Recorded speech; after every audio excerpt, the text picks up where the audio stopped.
First off, I just want to say, like, if you haven't picked up this game already, you better do it now. Like, I'm not kidding. Pick up this game and a bottle of Martian soda. This stuff is really good.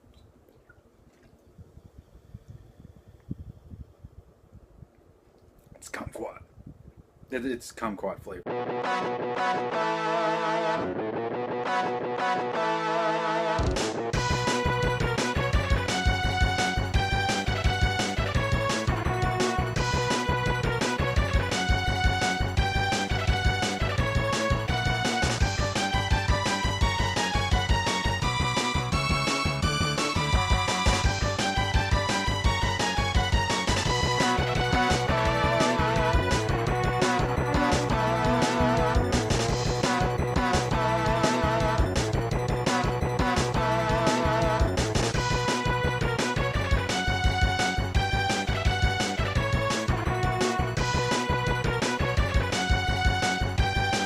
God of War. Now, God of War is a game it's the fourth game in the God of War series, and it's really cool. I'm gonna just say that it's really cool, and you guys need to play it now.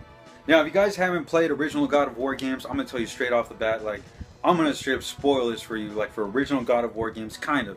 So if you guys haven't played original God of War 1, 2, or 3, or Ghost of Sparta, Ascension, none of that, you might want to, like, hold off on this review for a little bit. Just go play God of War 4 or something. If you don't care about those old ones, then you're fine. You're totally fine. God of War is the fourth installment in the God of War series, and here we see an old Kratos, a Kratos who is like old, worn out, and really the once God that we knew who would just kill everyone. You can tell he totally changed. Now, this is one of those games that I kind of looked at and I'm like, oh crap, they're Last of Us in God of War type thing. But you know what? No, this is one of those games that it's a much deeper story that I have ever. It's one of the best stories I've ever seen play out in a video game. I think it's better. It's probably better than The Last of Us. Like, Naughty Dog, they could take some like cues from this game. I don't know why, but like, well, they're both good. They're both equally good. Let's stop comparing it to The Last of Us, because this is God of War. This is a game where you know that things are gonna go down in this game. So Kratos finally, in the last God of War 3, you kind of just see a blood trail leading off, after the last fight, by the way. You see a blood trail leading off into the ocean. We don't know how he got here. He's in the Norse mythology land. I don't know if he hit a portal or something, but obviously in this game, it makes it clear that there are other realms, so maybe he went through another realm. But Kratos finally settled down. He had another wife. He had a son. And at the very beginning of the game, this is not a spoiler, by the way. It's like happens right at the beginning. His wife is dead. So at the beginning of the game, we see Kratos, he cremates his wife, and one of his wife's last wishes was for him and his son to take her ashes to the tallest peak in the land and spread her ashes. That's it. That's the premise of the story. Other than me, I'm not going to spoil anything else, but I'm going to just tell you guys right off the bat that this game, once the story hits, this story will keep you hooked on this game forever. The game is a little bit more open world, so you're able to go to like different sections of these maps, do side quests and stuff, but this game is a more emotional story between Kratos and his son Ares. I meant Atreus, my bad.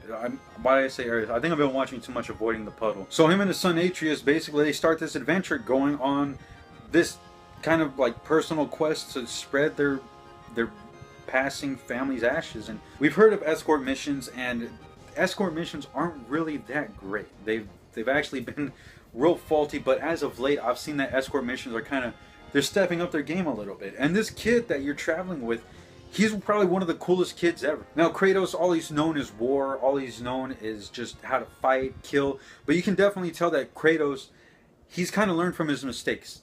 And this is one of the best plot points in the game, is just that his son knows nothing about Kratos. This game actually plays it off really well to where, you know, you can see Atreus, he'll ask Kratos a bunch of questions. We'll know the answers to these questions because we played other previous games.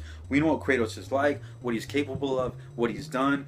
And the son is always asking questions, but you can tell that Kratos has never had that bond with his son because he feels, he's real hardened inside, you know? He's from a land where like war is like all he knows, and he's a Spartan. And his son is kind of like this different person, grew up in a different world. And you can tell like Kratos, he really wants to have this bond with his son, but he's real held back. He's real, you know, he's a damaged man. Now, enough about the story because I can go on about the story. I don't want to spoil anything for you, but this game has some of the best combat mechanics like ever. There's one mechanic where you can like just throw your axe and it'll come back like the Mjolnir hammer or whatever. However you pronounce that, it's really awesome. Like you feel like Thor. Like you can literally feel like you're throwing Thor's hammer. It comes back, you grab it, swing it, like just knock buddy. You know.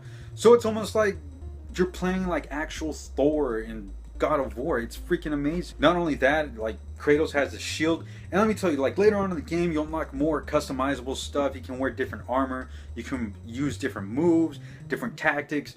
And it's mind blowing. This is one of those games where like you start playing, and once the story picks up, you start getting really into it. Then the mechanics start coming out, but they do it through the story in a really decent way that I was just kind of like, all right, you know what? This is actually really cool. Like how they, kind of introduced some of the gaming mechanics within the story type stuff. And oh my god, it's really cool. You can upgrade your weapons. Your weapons will get more like different gem upgrades. You can like put gems and fuse them into your weapon type stuff. You also really there's no other weapon than just the axe. By the way, really the axe is the only weapon, and I really have no complaint about it. There were some times in this game where I actually felt like, all right, you know what? Stop going on this side quest. We got to get straight to the point. But never like did I really feel like this game really like dragged on for a little bit. Like there were times where you'd be in one section for like quite a bit, but as soon as you're thinking like, all right, I'm tired of this place, let's leave, something interesting happens, and all of a sudden you're like, you know what, I want to find out more about this. And then you go to different realms, and you get this like hub world type thing where you can see all these different realms, and you can't go to all of them. You can only go to a few realms, but you're able to see like that there's multiple realms. But overall, this game is really huge as it is. I can't really imagine how much story they could add with all those realms. And of course, since you're dealing with Norse mythology, you're going to be dealing with some Norse gods. So I'm not saying North, by the way. I might throw it a sword. It's Norse. But Atreus is probably one of the coolest kids in the game, or like characters in the games, because he knows a lot about this land because his mother taught him a lot about Norse mythology, and you can really tell that this kid is real well educated. Something that Kratos really isn't. So when you go into a new section, or he'll see writing on the wall or something, he'll explain to you what's going on. But I always found myself intrigued, and it actually paints a bigger picture of this world, and it's really well put together. I loved it when they would tell stories, or there was even a couple of times where Kratos would kind of talk to his son about his land. This game also has some pretty cool boss battles, by the way. And this is kind of where the game falls short, because some of the boss battles in this game, they're not the best. At the beginning, you have this really cool boss battle with this person, and like the boss battle, I'm going to tell you straight up, it goes down. Like you're thinking like, oh man, I'm going to see boss battles like this all the time. And yeah, you do see a few boss battles like the one you saw at the beginning of the game, but most of all, like during the game, the real bosses you're going to fight, they're going to be trolls, and really it's just going to be different. You're going to have like the lava troll, you're going to have the ice troll, you're going to have the troll with lightning, you're going to have the troll with darkness or whatever. It's some of the cheapest crap I've seen in gaming, and how big God of War is, I can kind of excuse it, but I'm just letting you guys know that, yeah, that does happen. The boss fights that you're going to be seeing in this game, it's just the trolls. Not to say that it's a bad thing, because what's really carrying this game is the story of the game. Guys, in the end, like the story, it just really holds you together. Not to mention, some of the music in this game is just, oh my god, that intensity for the music is probably some of the best music I have ever heard in a video game. And I really want to get the soundtrack to that, because when you're beating down people, so it's just kind of like, it's really cool to see, like when it goes down, it goes down. So, but anyways, overall, guys, like I said, music is just fantastic. The cinematography is great. Voice acting is spot on. I love the voice acting. Really, it's almost like you're watching a full 9-hour movie, or 12 hours, or 14 hours, depending on how long you spend. Because, you know what, never mind. The campaign, I don't think it can be beaten less than 9 hours, because this is a pretty long campaign. But in the end, guys, as I was saying, great music, great cinematography, great acting. The gameplay is just spot on. If we could see more of that in future installments, man, I would really love to see it. And I can't wait till the sequel comes out. And because this game, I'm going to tell you right off the bat, it's not really a spoiler, but they are setting up for more sequels. So if you guys are like wondering, like, are we going to see a sequel to this? Should I play it now? No, play it now. There's going to be sequels. And let me tell you that this game is probably one of the best games I've played all year. Really, really awesome. It's right up there with, like, I say Yakuza 6 and like God of War. If you're trying to find the perfect dad game for you, really, really, it's going to come down to these two. Really, you should probably pick up both of them up because they're both dads dealing with different situations. And but right now we're talking about God of War, so if you haven't already, I'd say you probably should pick up God of War. But anyways, that's all I have for you guys right now. If you guys want to know my rating system, I really don't know what my rating system is. I have to think of one. I don't want to go with 1, 2 to 10 or whatever. But at time of release, what? Are we gonna do letters like A minus? If it was an A minus, or it's a legend, I don't know. It's one of those. I'll come up with a rating system soon. I really have to. But anyways, thank you guys for watching. I hope that helps you guys like with whether you should buy it or not if you haven't already bought it. Or you're probably just watching this video because you want to see someone else's thoughts on God of War and you want to hear people talk about how great it was. Or I've seen some people really talk about how crap it was, but I disagree. I think it was a really good God of War game.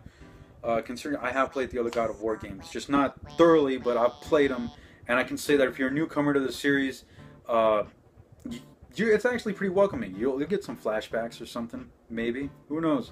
But anyways, thank you for watching, guys. Remember to like, comment, subscribe, upvote if you're not watching on Vidme, and when you guys are gaming, power up.